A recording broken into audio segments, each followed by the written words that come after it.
There is a theory, ancient even by Jedi standards, that the Force does not merely exist within the galaxy. It is the galaxy. Every star that ignites, every creature that draws breath, every tide of war and peace that rises and falls across 1,000 civilizations, all of it pulses with the same quiet, invisible current. The Jedi called it the living force. They spent lifetimes learning to listen to it, to move with it, to trust it the way a river trusts the shape of its bed. And for 900 years, Yoda had done exactly that. He had felt the Force in the cry of a newborn Padawan touching their first training saber. He had felt it in the silence before battle, in the grief after loss, in the long, patient darkness of exile on Dagobah. The Force had been his companion longer than most species had possessed written language, which is why, when it vanished, he knew immediately. Not faded, not weakened, not strained by distance or distorted by the dark side. Gone. The rift took him between one breath and the next. He had been deep in meditation aboard a small Jedi vessel at the edge of the outer rim, tracing a disturbance in the Force that had been building for weeks. A wrongness, a tearing sensation, as though something beneath the fabric of reality had begun to unravel. The Sith were behind it. He had suspected as much before he ever left Coruscant. The dark side had that particular texture when it was being used as a tool rather than a philosophy. Mechanical, purposeful, cold with ambition. Someone had been working on something massive and hidden, and the Force had been whispering warnings in the frequency that Yoda had learned over 9 centuries to never ignore. He had followed the whisper to its source. He had not expected the source to swallow him whole. The last thing he sensed before the Force disappeared was the unmistakable signature of a Sith ritual at full, catastrophic release.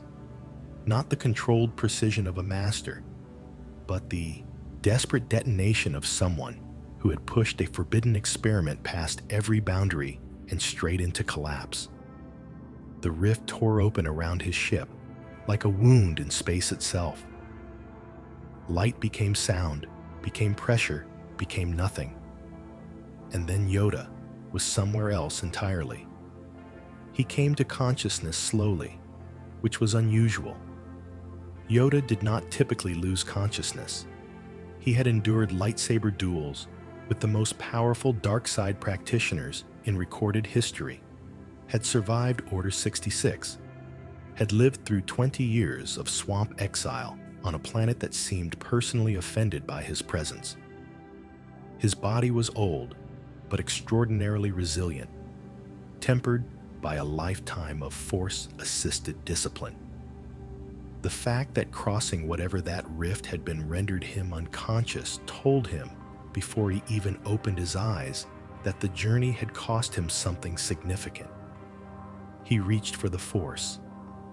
His hand, metaphorically speaking, the internal hand that every Force-sensitive being extends instinctively toward that invisible current, found nothing. Not resistance, not silence in the way the dark side creates silence. Simply an absence, profound and total, as though he had reached for a wall that had always been there and found open air instead. Yoda opened his eyes. He was in a chamber unlike anything in the Star Wars galaxy.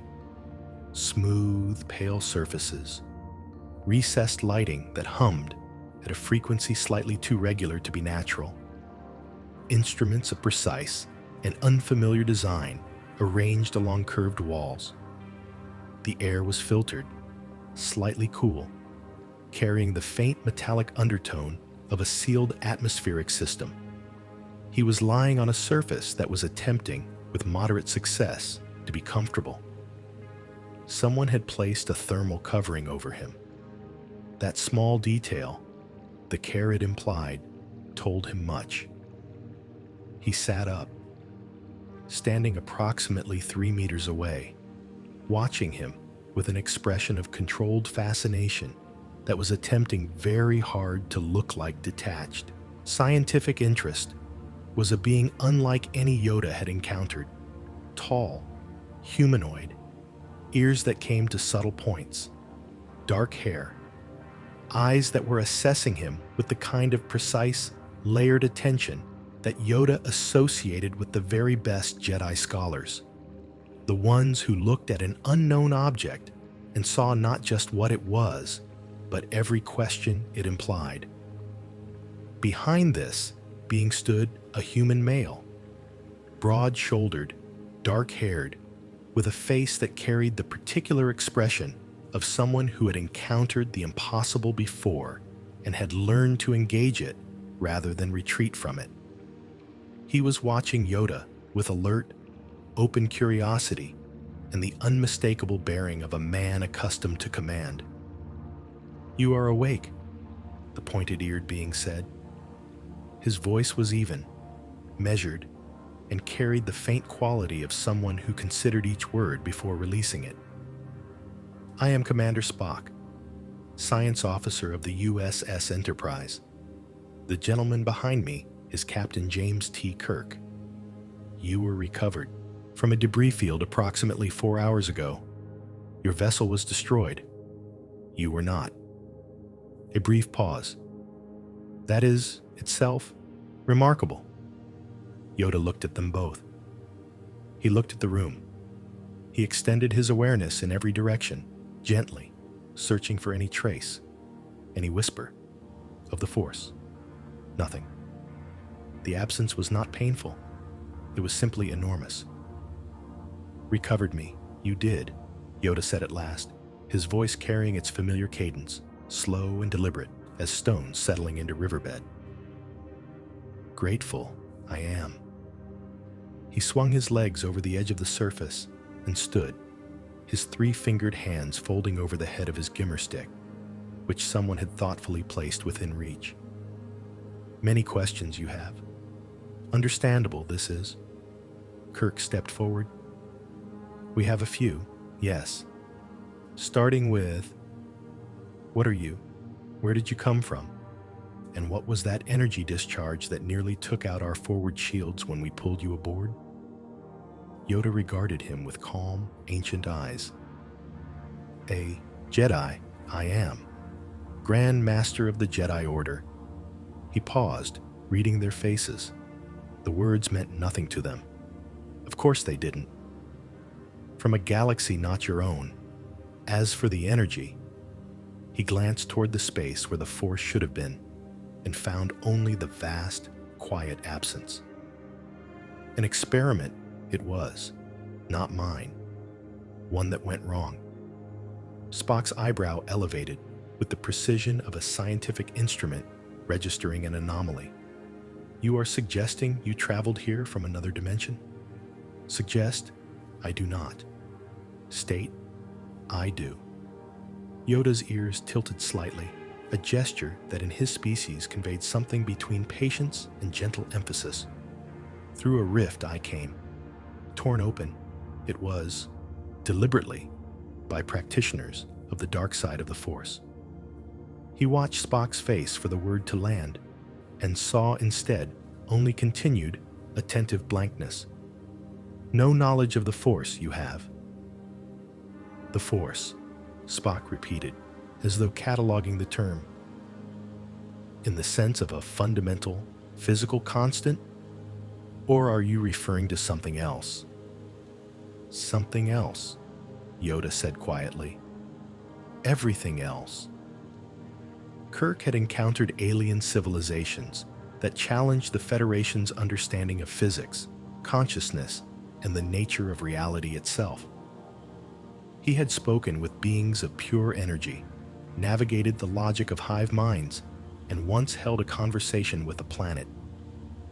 He considered himself, on balance, reasonably difficult to rattle. The next 3 hours rattled him considerably. Yoda, with the patience of a being who had spent centuries teaching concepts that resisted easy explanation, described the Force. He described it not as a religion. The Vulcan in the room would have visibly bristled, but as a field. A living field, emergent from all organic life, detectable by certain individuals born with a biological sensitivity to it, and capable, in those individuals, of producing effects that the Enterprise's scientific instruments would categorize as impossible.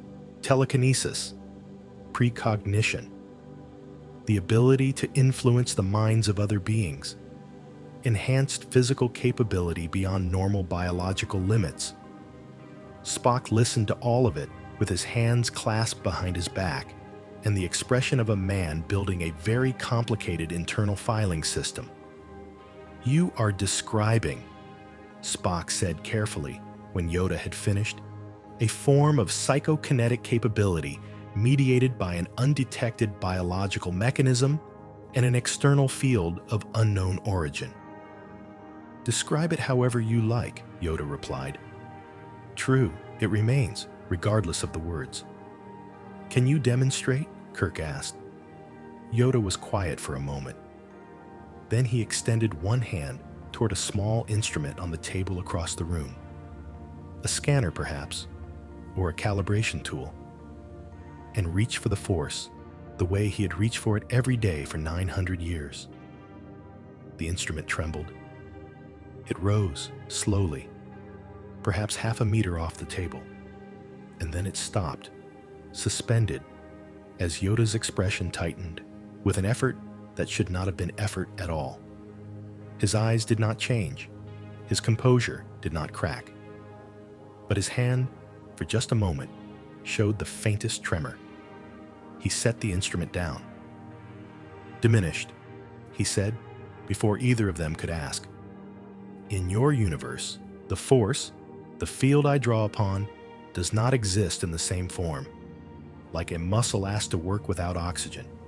Function, it still does. Cost more, it does." Spock stepped forward immediately, scanner already in hand. "Fascinating.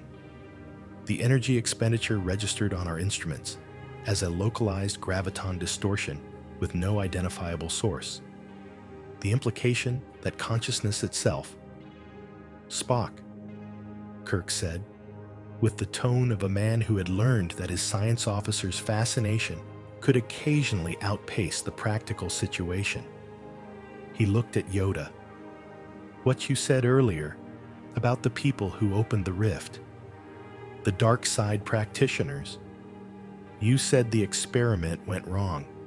Wrong how?" Yoda's ears lowered slightly. It was a small gesture. On any other face, it might have passed unnoticed. But Kirk had spent enough time reading alien body language to recognize what it was. Dread. "Opened a door, the Sith did," Yoda said, "between your universe and mine." His ancient eyes moved to the viewport, the stars beyond it, cold and unfamiliar, arranged in constellations that meant nothing to him.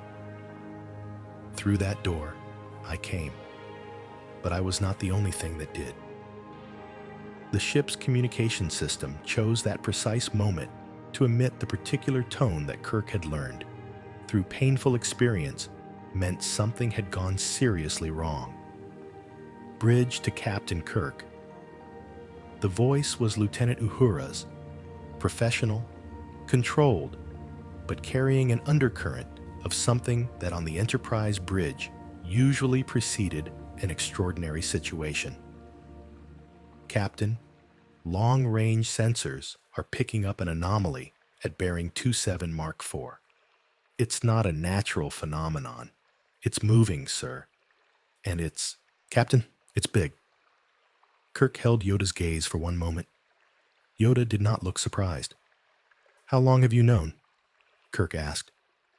"Since I awoke," Yoda said simply. "Feel it. I cannot. Not as I once could.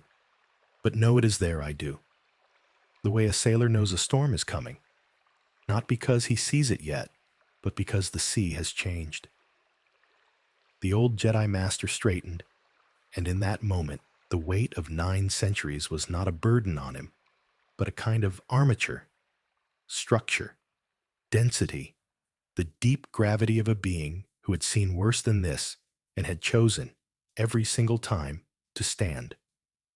Take me to your bridge, Captain. Explain what we face. I will. And then together, we must decide what is to be done. Kirk looked at Spock. Spock looked at the readings on his scanner.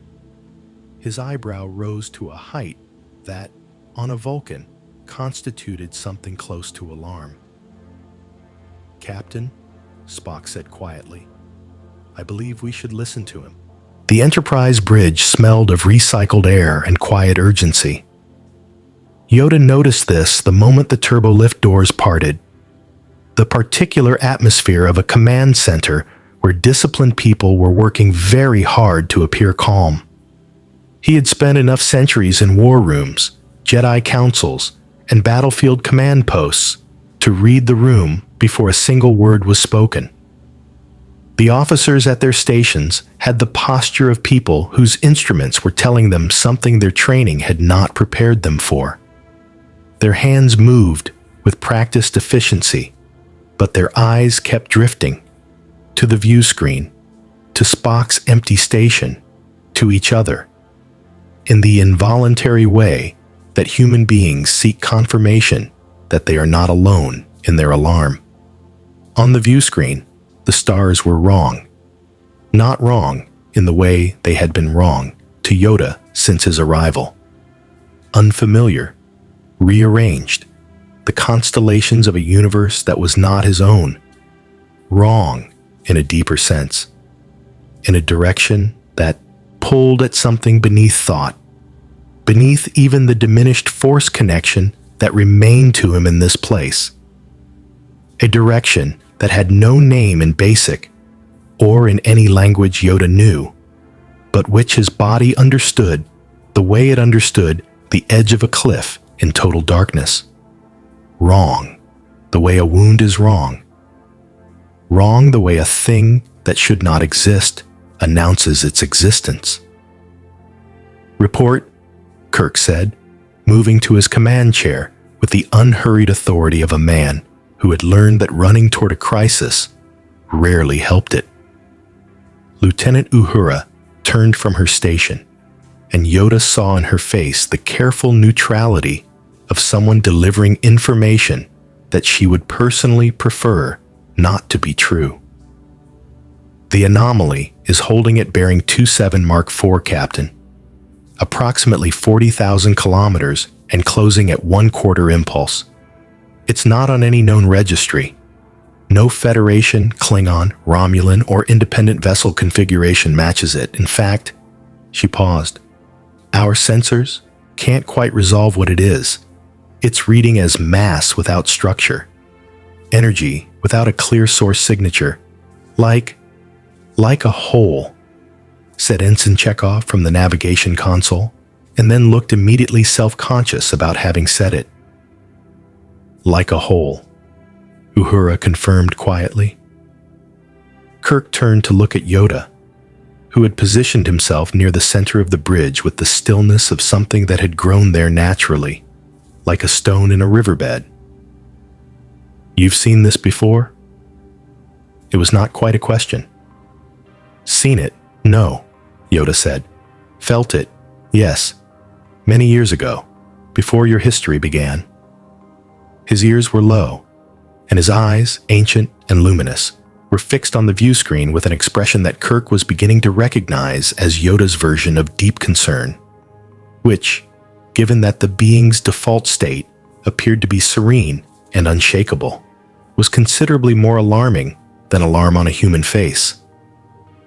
A place in my galaxy there was. A wound in the Force, not made by nature, but by intention. By those who believed that if they pulled hard enough at the fabric of what is, they could reach through it and take what lay on the other side. He paused. Wrong. They were. What came through instead? It was not what they had hoped to find. Spock had moved to his science station and was bent over his scanner with the focused intensity of a man who had found the most interesting thing he had ever encountered, and was deeply, professionally unhappy about the timing. "Captain, I am detecting what appears to be a localized area of, I want to be precise here, entropic acceleration. Matter within a radius of approximately 200 kilometers of the anomaly is degrading at a rate inconsistent with any known physical process. Molecular bonds are weakening. Elements are reverting toward base states." He straightened. "Whatever this object is, it appears to be consuming the structural integrity of space itself in its immediate vicinity." The HR bridge was very quiet for a moment. "Consuming," Kirk said. "That is the most accurate term available to me, yes." Kirk looked at Yoda. "What is it?" Yoda was silent for a long moment. On the view screen, the stars near the anomaly's position were dimming. Not going out, not exploding, but dimming, as though something were drawing the light out of them, the way one draws marrow from bone. "In my galaxy," Yoda said finally, "the Force binds all living things. It flows between them, through them, sustains something deeper than biology, a connection between all things that breathe and grow and choose." He turned his gaze from the screen to Kirk, and there was in those ancient eyes a weight that had nothing to do with age and everything to do with knowledge. When the Sith tore open the rift, they did not merely open a passage between dimensions. They created, briefly, a space where neither universe's natural laws held full authority. A gap. And in that gap, something that had existed at the boundary of my galaxy's reality. Something very old. Something that had been pressing against the membrane between what is and what should not be. Found purchase. Found a way through. He paused.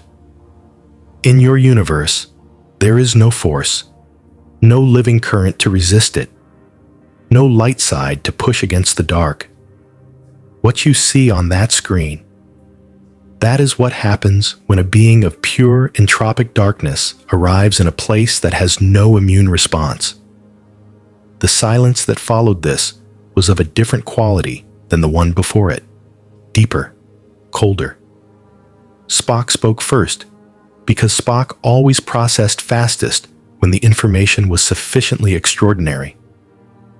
"You are describing a predatory entity of extra-dimensional origin that sustained itself in opposition to a specific field that does not exist in this universe, and is therefore experiencing in a form of unlimited hunger," Yoda said. "Yes. It was Sulu who saw it happen first. He had been tracking the anomaly on his console, cataloging its movement, its rate of expansion, its gravitational signature, when his instruments registered a new contact. A Klingon D7 class battlecruiser, decloaking at the edge of sensor range, running on an intercept vector toward the anomaly with the characteristic aggressive confidence of a Klingon captain who had seen something threatening and had decided the appropriate response was to go toward it at full impulse. "Captain, Klingon vessel decloaking. Designation IKS Vokcha. She's heading directly for the anomaly." Kirk was on his feet. "Open a channel." "Hailing frequencies open," Uhura said. "No response, Captain." On the view screen, the Klingon cruiser was visible now. A hammerhead silhouette, her running lights cutting clean lines against the dark. She was moving fast, shields up, weapons powered, the body language of a ship that had decided this unknown phenomenon was an enemy to be engaged rather than a mystery to be studied. Yoda watched the view screen with the stillness of someone watching a fire move toward a building made of paper. "Contact the Klingons again," Kirk said sharply. Tell them to break off. Tell them their weapons won't. Captain. Spock's voice carried the particular flatness he reserved for information he wished he was not about to deliver. The anomaly is accelerating. On the screen, it happened faster than any of them could have anticipated. The darkness at the anomaly's heart seemed to inhale. A visual effect that should have been impossible in the vacuum of space, but registered on every human perception in the room as unmistakably respiratory, unmistakably deliberate. The Klingon cruiser's shields lit up as the entity made contact, not with weapons fire, not with any form of energy that the Enterprise's instruments could classify in real time. The shields simply began to fail. Not overwhelmed, dissolved. The molecular integrity of the shield emitters degrading at the same accelerated rate Spock had described, the same entropic hunger turning Klingon technology to base elements in a matter of seconds. The cruiser's weapons fired. Disruptors, full spread, the kind of barrage that could crack a small moon. The beams hit the anomaly's edge and disappeared, not reflected, not absorbed in any conventional sense, simply gone, as though they had never been, as though the darkness had looked at the energy and decided it was nothing worth acknowledging. The Klingon cruiser went dark, all at once.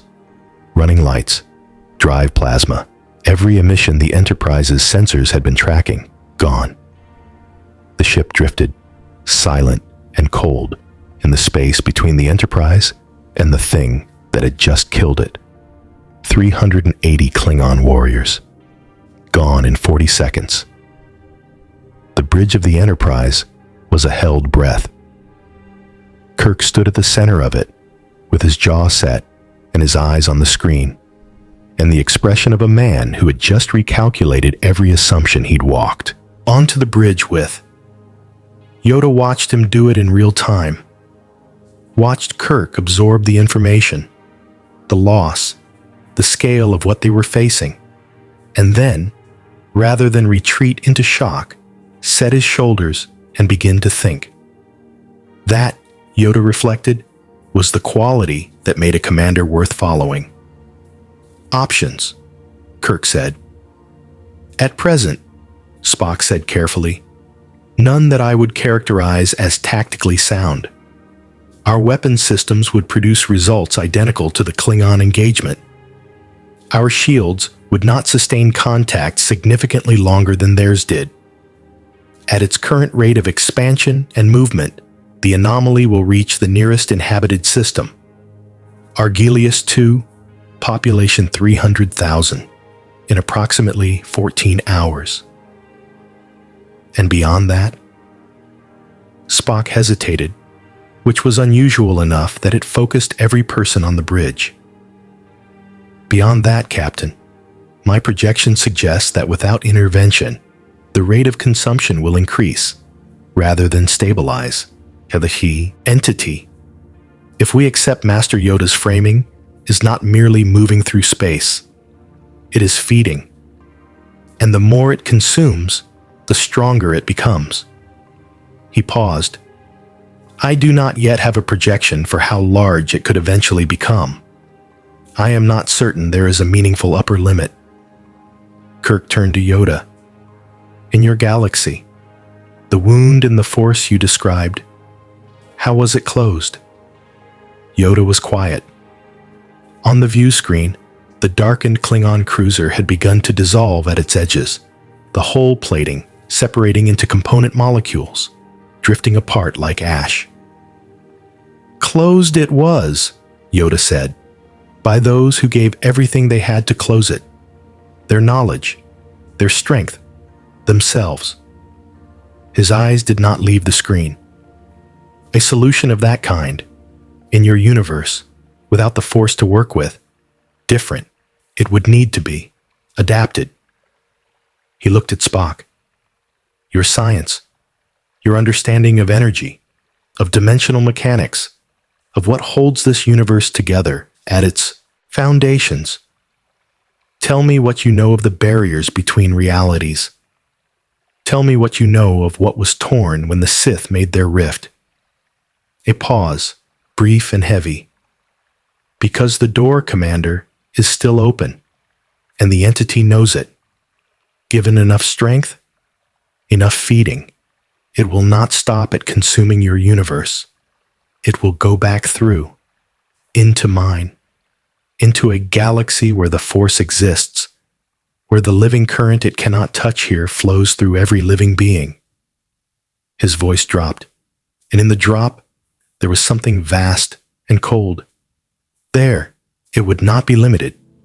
There, it would be unstoppable. Spock stared at him for a moment that lasted slightly longer than was typical for Spock. Then, Spock said at last, "We have approximately 14 hours to devise a solution that conventional physics suggests is impossible." "Impossible," Yoda said, with the faintest suggestion of something that was not quite a smile. "A word I have heard before." Kirk looked between them, the Vulcan scientist and the 900-year-old being from another dimension, and made the decision that he had known from the moment he stepped onto the bridge was the only decision available to him. "Then we'd better get started. 13 hours and 41 minutes remaining." That was the number Spock had placed on the situation, and numbers in Spock's hands were not estimates. They were verdicts. The entity would reach Argelius 2 in 13 hours and 41 minutes, and after that, it would reach the next system, and the one after that, and the rate of consumption would accelerate with each feeding until the mathematics of the problem stopped being a crisis and became something closer to an epitaph. Kirk had convened a working session in the briefing room within 20 minutes of Yoda's warning on the bridge. Not a council, not a committee, a working session, which in Kirk's command style meant that everyone present was expected to contribute or be replaced by someone who would. Spock was there, his science tricorder open on the table beside a pad already dense with calculations. Dr. McCoy was there, present less for his medical expertise than for the quality of his skepticism, which Kirk had, learned over years of service, was its own form of intelligence. Scotty sat at the far end of the table with the expression of a man being asked to engineer something that offended him on a fundamental level, and was already, despite this, trying to figure out how to do it. Lieutenant Uhura was there for communications and translation, a role that had expanded considerably given that one of the people at the table communicated in a syntax that required active recalibration. And Yoda sat at the center of it all, his Geimer stick resting across the table before him, his eyes moving from face to face with the patient, comprehensive attention of someone who had spent 9 centuries reading rooms. "Let's establish what we know," Kirk said. "Spock." Spock stood with the natural authority of a being who considered standing to think more efficient than sitting. The entity is extra-dimensional in origin. It entered this universe through a rift created by, as Master Yoda has described, a Sith ritual in his galaxy of origin. The rift itself remains open. My instruments have confirmed a persistent spatial anomaly at the point of the entity's entry, approximately 3 light hours from our current position.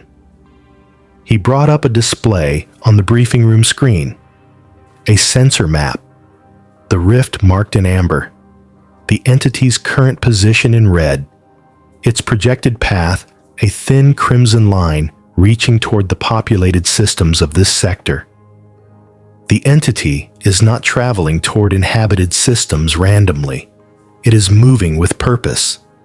Whether this constitutes intelligence, instinct, or something we do not yet have a category for, I cannot say with certainty. It knows where the living things are, McCoy said. He did not phrase it as a question. The sensor data is consistent with that interpretation, Doctor. Yes. McCoy sat back and looked at Yoda. You said in your galaxy it feeds on something called the Force, a field generated by living things. But here, there's no Force. So what exactly is it eating? Yoda had been waiting for this question. Yoda, Kirk had begun to understand, was often waiting for the question that would let him say the thing he needed to say, patiently, without rushing the conversation toward it, but clearly aware of where it needed to go. Life itself, Yoda said. The Force, in my galaxy, is the expression of life, the field it generates, the energy that moves between living things. Here, that field does not exist as a distinct phenomenon, but the source of it does. He paused. Living beings, consciousness, the biological processes of thought, of growth, of choice. In my galaxy, the entity feeds on the Force because the Force is what life produces. Here, with no Force to mediate, it feeds more directly, more completely. His ears lowered. Faster. The room was quiet. So, every planet it reaches, Scotty said slowly, with the tone of a man doing mathematics he devoutly wished he wasn't doing. Every living soul on it, gone, Yoda said. Not killed, consumed. The distinction matters. Killing leaves something behind. This leaves nothing. McCoy made a sound that was not quite words. Kirk looked at Spock. The rift. Can we close it? Spock had been building toward this answer since the moment he'd confirmed the rift's existence on his scanner, and the answer had the shape of something he had constructed very carefully, precisely because he did not like what it required. In theory, Spock said, yes, the rift is a structural anomaly, a failure in the membrane between dimensional realities, analogous in some respects to a rupture in a pressurized system. The mathematics of dimensional membrane theory suggest that such a rupture can be sealed if sufficient energy is introduced at the precise frequency required to reinforce the boundary and restore its integrity. He paused. The challenge is threefold. First, we do not currently know the precise frequency required. Second, the energy output necessary would exceed the Enterprise's maximum warp core output by a factor of approximately 11. Third, another pause, longer this time, the pause of a man setting down something heavy with great care. The entity must be on the other side of the rift when it is sealed. If it is not, closing the rift accomplishes nothing. The entity remains in this universe and continues to feed indefinitely. So we need to close the door, Kirk said. But first, we need to get it back through the door. That is an accurate simplification, yes. How do we move it? Our weapons don't work on it. Conventional weapons, no. Spock glanced at Yoda. However, our engagement with the entity has been entirely conventional. We have one asset at this table that is not. Every face in the room turned toward Yoda. Yoda met this collective attention without expression. He had known this was coming too. Feel the entity, I can, Yoda said. Dimly, through the diminished connection I have to the Force, in this universe. Like hearing a voice through walls. But hear it, I do. And if I can hear it? He did not finish the sentence immediately, turning it over in his mind with the care of a craftsman examining a tool he is not certain will hold. It can hear me. You're going to use the Force to communicate with it? McCoy said, with the tone of a man who had tried very hard to keep the incredulity out of his voice and had not entirely succeeded. Communicate? No. The entity does not communicate. It is not interested in words, in reason, in negotiation. It is old beyond language. What it understands is presence, pressure, the sensation of a force-sensitive being, a source of what it has been feeding on, in concentrated form. Yoda's eyes moved to Spock. If I move toward the rift, the entity will follow. A predator follows prey. This is not instinct only. It is the logic of hunger. I carry within me something it cannot find anywhere else in this universe. The Force, compressed into a single biological form. I am, to this entity, the most valuable thing it has encountered since it arrived here. The silence that followed had a different quality than the silences before it. This one had weight to it, moral weight, the weight of a room full of people understanding simultaneously what was being proposed and what it would cost. You're describing yourself as bait, Kirk said. Yes. And when it follows you to the rift, close the door behind us you must. Yoda's voice was even, completely even. 9 centuries of evenness.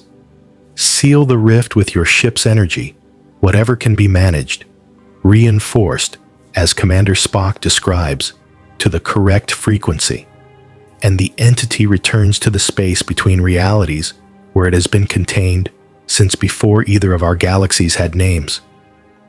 Behind us, Kirk said carefully. You said close the door behind us. Yes, meaning you'd be on the other side.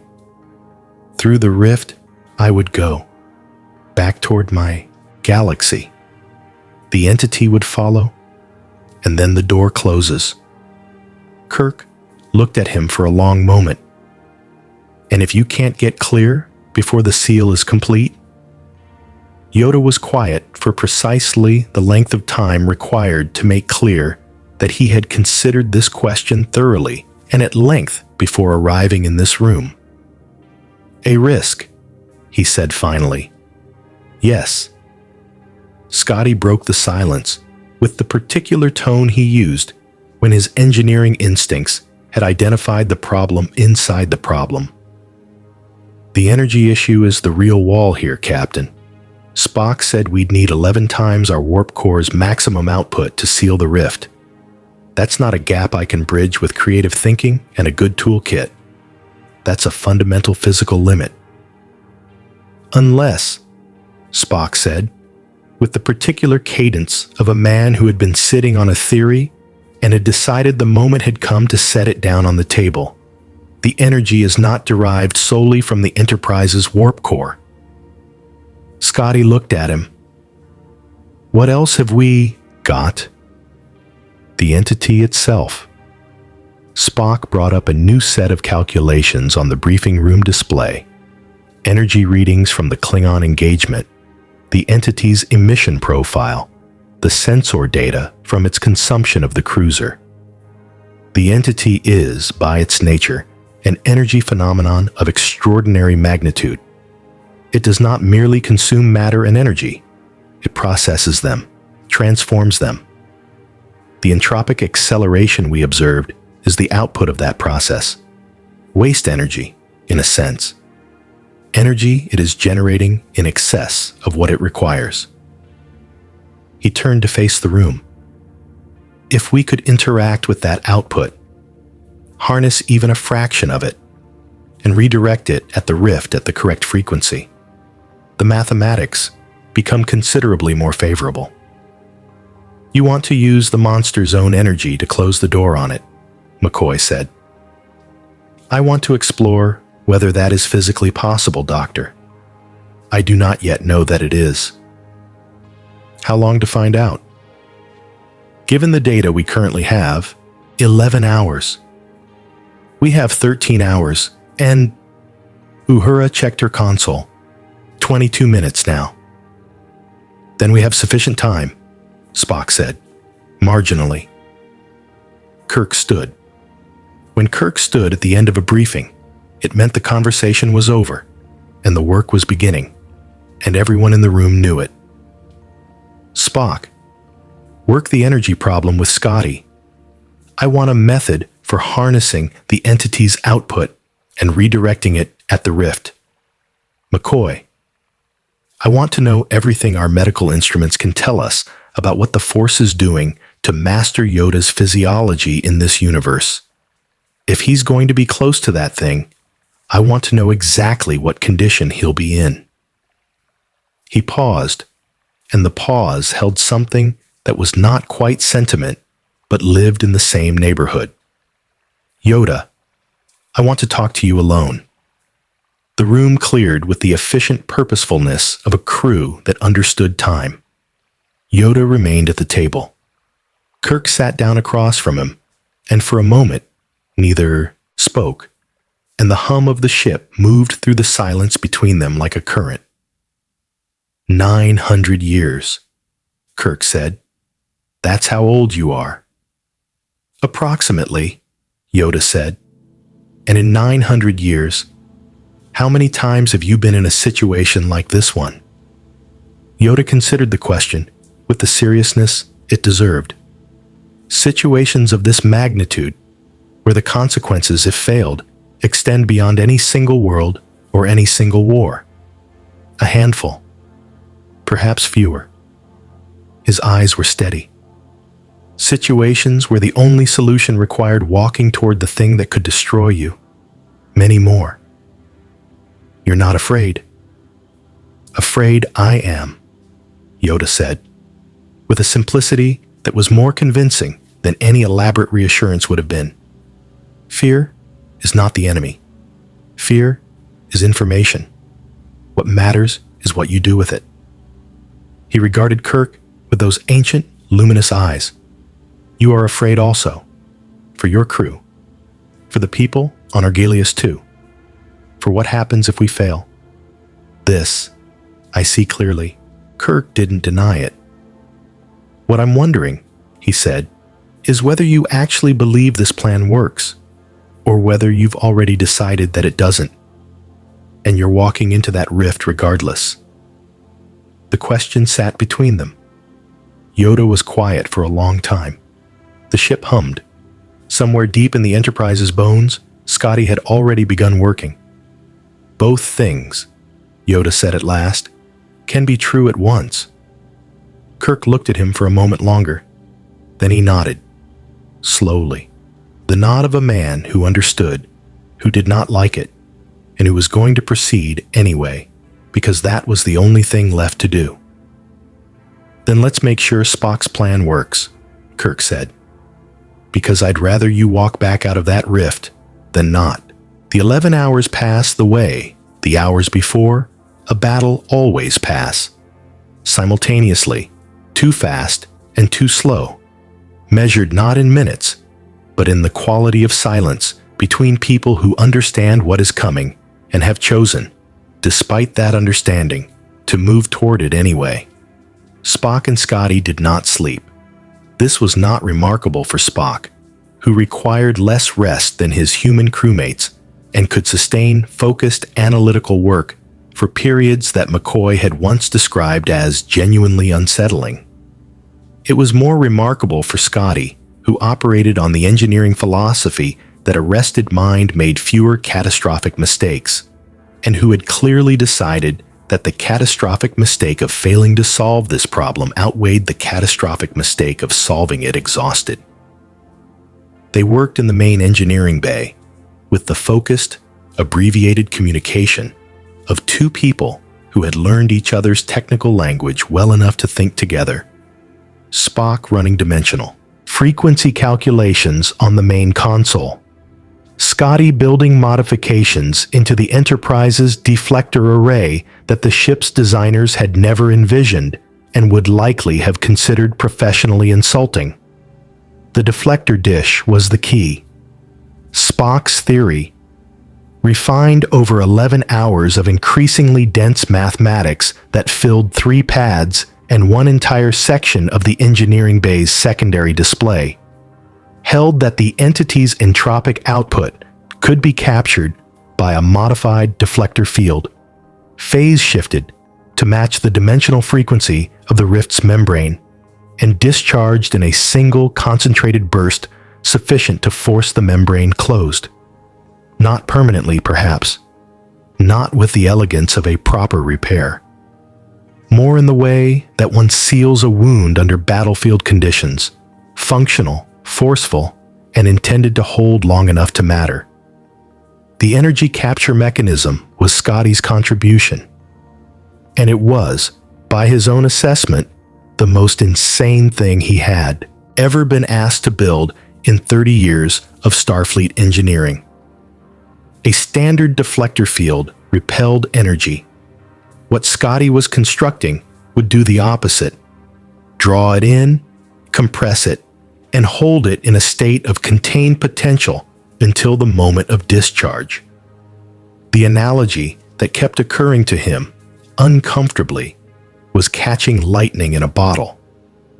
Except the lightning was the byproduct of an extra-dimensional entity consuming matter at the molecular level, and the bottle was a Federation starship that had not been designed with this particular application in mind.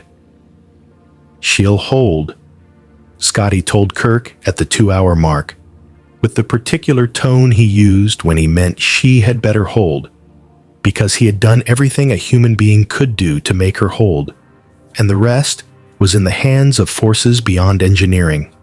Kirk had nodded and not asked the follow-up question, because he and Scotty had been on enough difficult operations together to understand which questions were productive and which ones were just anxiety wearing the costume of due diligence.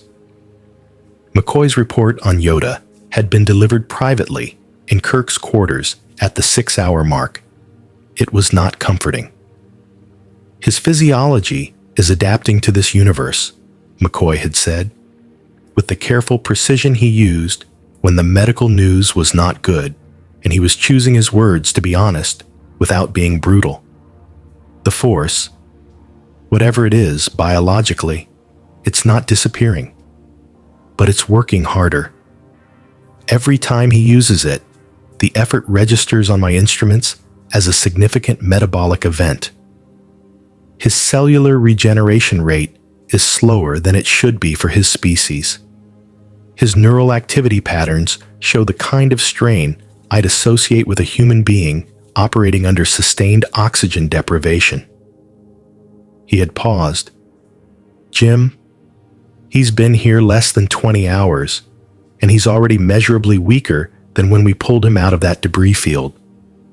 If he pushes his abilities hard, really hard, the way this plan requires, I don't know what that does to him. I genuinely don't know." Kirk had sat with that for a moment. "Does he know?" "I told him everything I just told you." McCoy had looked at him steadily.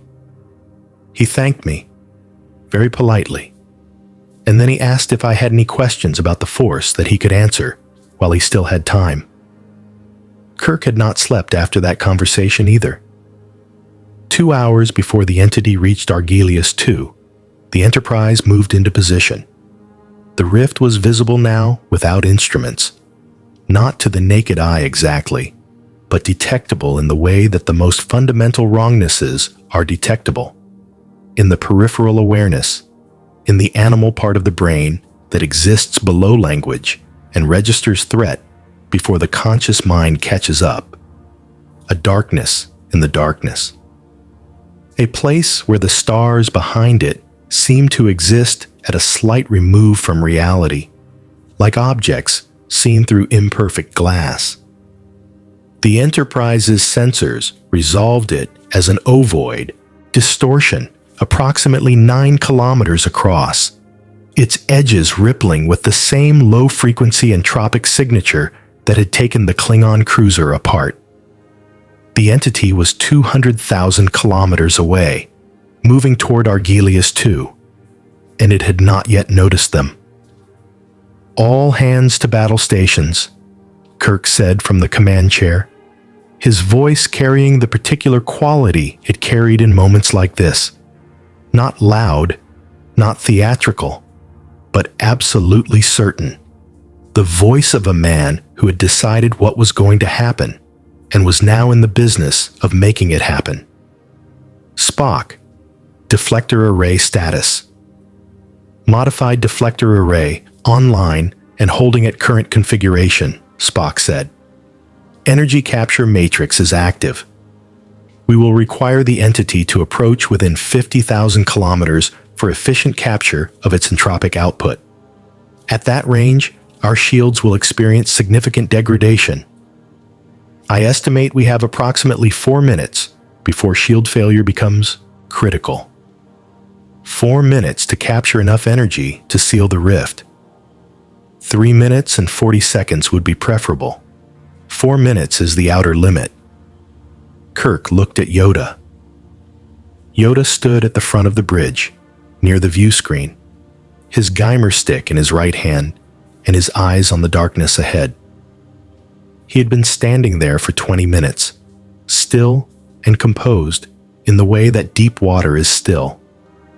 Not because nothing is moving within it, but because what moves within it is too vast for surface disturbance.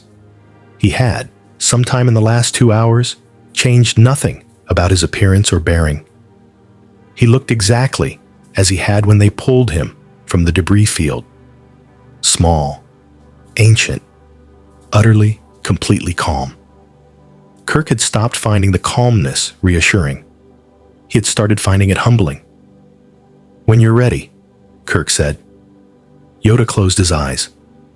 What happened next would be debated in the Enterprise's senior staff logs for years afterward, and described differently by everyone who witnessed it, because it was the kind of event that resists consensus, the kind of thing that each person present filtered through their own framework and found something different inside it. Spock would later describe it as a localized coherence phenomenon in the ambient quantum field, consistent with his revised theoretical model of force interaction in a non-force universe. McCoy would describe it as the most extraordinary thing he had ever seen, and would decline, somewhat uncharacteristically, to say more than that. Uhura would say that the air on the bridge changed, that there was a quality to it, briefly, like the moment before a very large sound, a pressure that was not physical, but was nonetheless real. Chekhov would say, quietly and only once, that for just a moment he had felt less alone than he had ever felt in his life, and then it had passed. What the sensors recorded was this: a focused emission of coherent bioelectric energy from Yoda's position, projecting outward in a directional beam toward the entity's location at a frequency that matched nothing in the Federation's scientific catalog, but which corresponded, in Spock's subsequent analysis, to the same graviton-adjacent signature that had registered when Yoda lifted the scanner in sickbay. Magnified, concentrated, pointed at the entity like a finger. "Here," Yoda was saying, in the language that the darkness understood. "Here I am. Here is what you have been looking for." The entity stopped moving toward Argelius II. It turned. "It's responding," Sulu said, and his voice had the tight, controlled quality of a pilot who was very focused and very aware that the next few minutes were going to require everything he had. "Bearing 18 Mark II. It's coming toward us, Captain. Accelerating." "Hold position," Kirk said. "Spock, begin energy capture the moment it's in range." "Understood." The darkness moved. From 200,000 kilometers it came, and as it came, it grew on the view screen. Not larger exactly, not in the way a physical object grows as it approaches, but deeper, more present, more absolutely real in the way that very dangerous things become more real as they close the distance to you. The stars behind it disappeared. The sensor readings climbed. At 100,000 kilometers, the Enterprise's shields registered the first touch of the entropic field, and Scotty's voice came over the intercom with a single terse holding, and nothing more. At 60,000 kilometers, Yoda opened his eyes. He was shaking. Not visibly, not to anyone watching casually, but Kirk was watching carefully, and he saw it. The fine, sustained tremor of a body operating at the absolute boundary of what it could sustain. Every biological resource committed to maintaining the signal. The beacon, the impossible act of projecting force energy in a universe that had no force. McCoy's voice came softly over Kirk's earpiece. "Jim, his vitals." "And," Kirk said, equally softly, "I know. Stand by." 50,000 kilometers, Spock said. "Beginning energy capture. Captain, the entropic output is considerable. The capture matrix is under substantial strain. Can it hold? For the required duration? Yes, marginally." The entity was fully present on the view screen now. Kirk had faced Klingons and Romulans and beings of pure energy, and at least one entity that had claimed to be God and might not have been lying. He had faced all of it with the particular brand of focused, slightly reckless courage that his academy instructors had alternately celebrated and despaired of. He faced this with something he was not accustomed to feeling, which was the conviction that what he was looking at was beyond the scale of his experience to fully comprehend, and that the only thing standing between it and 300,000 people on Argelius II was a 900-year-old being the size of a child who was shaking with effort and had not stepped back a single centimeter. "Yoda," Kirk said. "Ready," Yoda said. One word, quiet and absolute. "The moment Spock gives the signal, you go through the rift. We seal it behind you, and you get clear on the other side. That's the plan." "That is the plan," Yoda agreed. "I need you to come back out the other side." Yoda looked at him. Those ancient eyes, gold green and deep as anything Kirk had ever looked into, held his for a moment. "Do my best," Yoda said. "Always have." 90 seconds to full energy capture, Spock said. "Captain, shields at 40% and falling. Hold position. 60 seconds. The entity was close enough now that the entropic field was registering on the bridge instruments directly. Not through sensors, but through the physical structure of the ship. A vibration in the deck plating. A subtle wrongness in the recycled air. The lights flickering in a pattern that had no electrical cause. Scotty was saying something in engineering that Kirk chose to interpret as a status update rather than what it sounded like. Chekhov had both hands on the navigation console and had not looked up in 90 seconds. Uhura was recording everything because Uhura always recorded everything. Because she understood that some moments needed to exist in the record regardless of how they ended. 30 seconds, Spock said. Energy capture at 70% of required threshold. 15 seconds, 80%. 10. Yoda, Kirk said. Yoda was already moving. He moved with a speed that was startling in a body that small and that old. Not running, not in the conventional sense, but flowing. The way the best Jedi moved when the Force was fully behind them. Except the Force was not fully behind him. The Force was a guttering flame in a howling wind, and he was running on will and 9 centuries of discipline and something that had no name in either galaxy's language, something that lived below the Force itself in whatever part of a being remains when everything else has been taken away. He hit the transporter pad at a run. "Now," he said. "Energizing," Uhura said, and her voice did not shake. The transporter took him apart and put him back together at the rift's edge, in space, held together by the emergency environmental field that Scotty had woven into the transport sequence. A solution so improvised it had made him wince when he'd built it, and made him close his eyes when he'd activated it. On the view screen, they saw him, a small figure at the edge of the impossible dark, tiny against the scale of the rift and the entity behind it, the way a single candle is tiny against a night sky. And, like a candle, visible precisely because of the darkness around it, the entity turned from the Enterprise. It moved toward Yoda. "Full energy capture achieved," Spock said. "Captain, on your order." Kirk watched the screen. The entity closed on Yoda. Yoda stood at the rift's edge and did not move, and did not move, and did not. He stepped through.